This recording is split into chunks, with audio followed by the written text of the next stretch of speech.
Hey guys, so I'm just gonna get right into this. I bought this Republic Commando resin conversion kit for Black Series action figures. Here's the helmet, and basically what this does is you take a Black Series action figure, like this guy, you take off all the extra armor parts like the helmet and stuff, and you replace it with this. So like, there's the chest piece. It's a full kit, so like all the armor parts are gonna be replaced on this guy. But in the process you have to basically destroy this figure because you have to put the new parts on, and I didn't want to do that, so because I just don't like the idea of destroying a clone to make another clone. So I've decided to use a G.I. Joe action figure that I bought from Walmart. This is a Snake Eyes figure. It's also 6-inch scale, so they are the same size. But Snake Eyes is all black. I don't really know much about G.I. Joe, but it doesn't matter a whole lot. He's just a black, he has this black undersuit, I guess. And I'm going to be shaving away a lot of the thicker parts to put on the armor because they don't just slip on, unfortunately. There's kind of what the helmet looks like. The original Snake Eyes figure came with these two heads.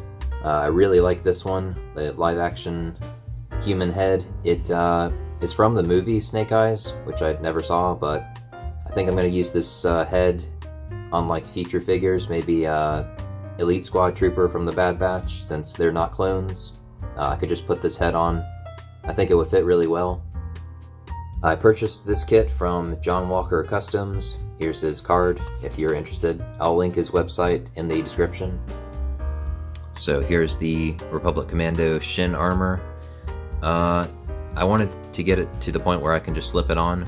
You definitely have to shave it away quite a bit. As you can tell, it's a bit messy, but if you kind of push it a little, it can go on there.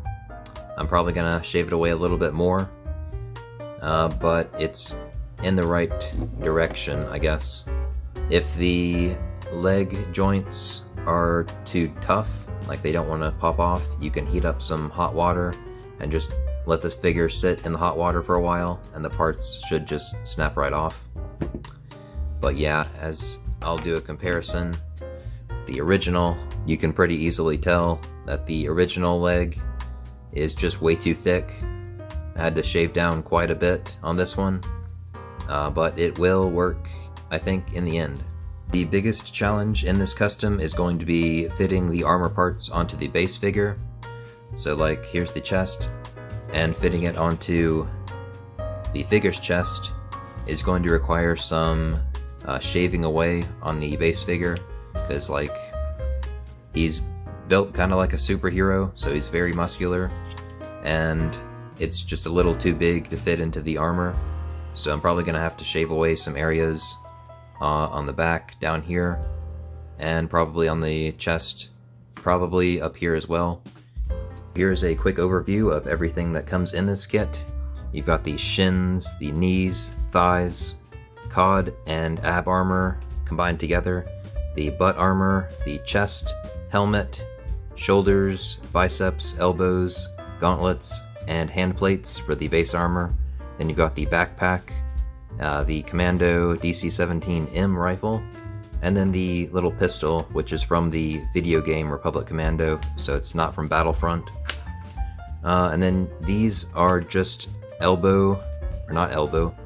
shoulder extenders. They help kind of boost the shoulders out a little bit so that the shoulder pads don't clash with the chest as much. I don't know if I'm going to be able to use them with the Snake Eyes figure, but we'll find out. I plan to kind of use this figure as sort of a guide when I do my Republic Commando costume, since each of these pieces are really detailed. I don't know if it'll focus, but I mean, there's just a ton of awesome detail on there, and I want to try to replicate that in costume form. So yeah, these will help quite a bit. One thing that I did want to mention is that the backpack is very heavy. It's, I think, solid. There's probably some infill on the inside. I don't think it's probably a whole solid piece, but it is fairly heavy.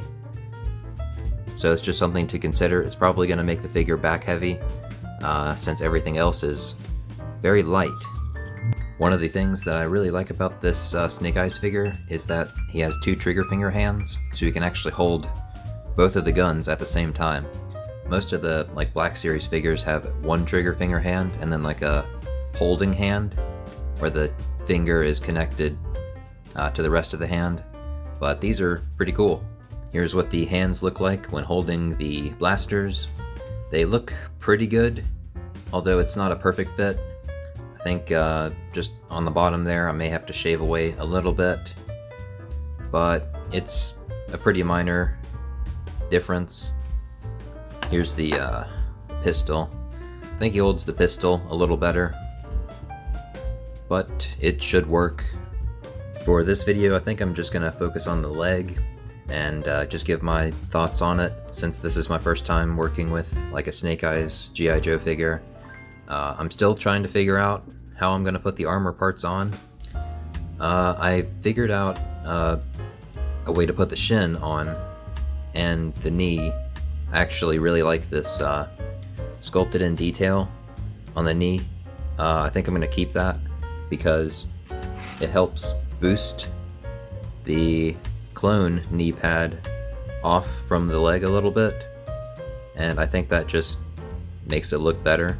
The shin can easily slip on, but I'm not really worried about the shin or the knee. I'm more concerned with the thigh and how to get this piece on, because the bottom right here, the hole is too big or too small to fit over the top of the thigh, and it's also too small to fit over the calf muscle right there.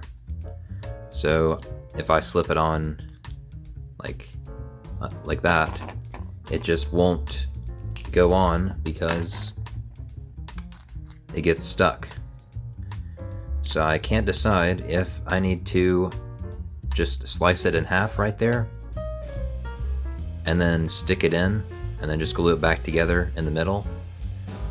But if I do that, then it could weaken the leg, and if I grab the leg and try to pose it, it might break where I cut it. So I'm really not sure which route I should take.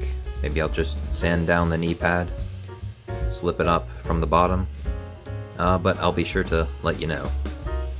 So I think I've made the executive decision to just cut it right in the middle, and then I'll separate it, slip the thigh piece in, and then put the top back on.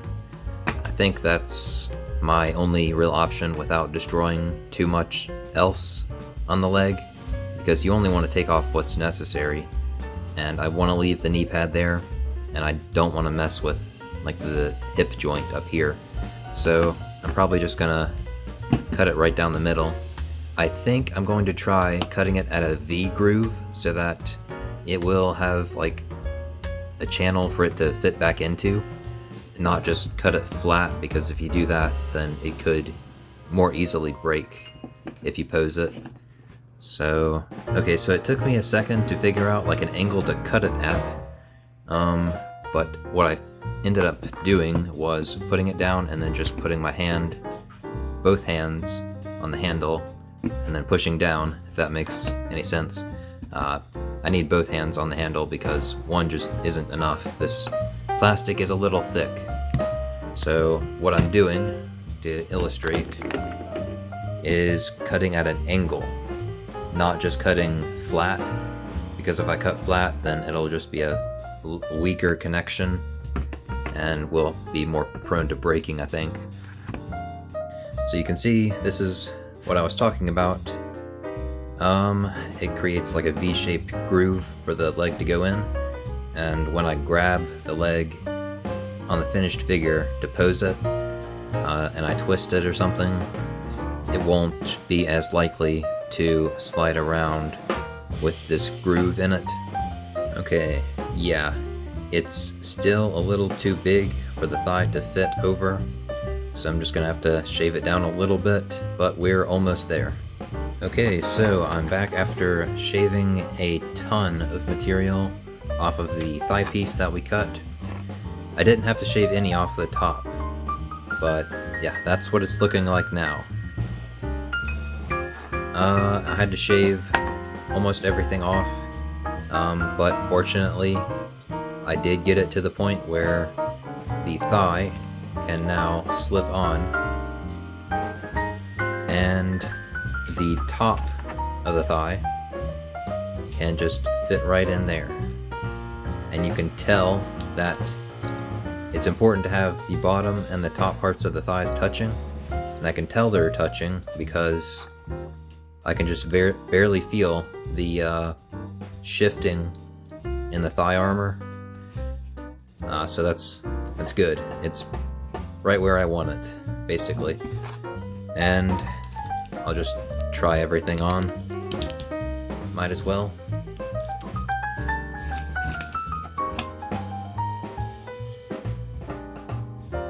And it's looking pretty okay. I can't remember if the knee pad touches the shin or if it's slightly off, like independent. I think it might actually touch, like be connected, but we'll figure it out. That's what it's looking like. Looks pretty good. So that's probably all I'm gonna do for this video. I just wanted to give a quick introduction and just show off what I'm doing, really. This is a pretty fun process, and I can't wait to see the finished result. So thanks for watching, and I'll see you in the next one.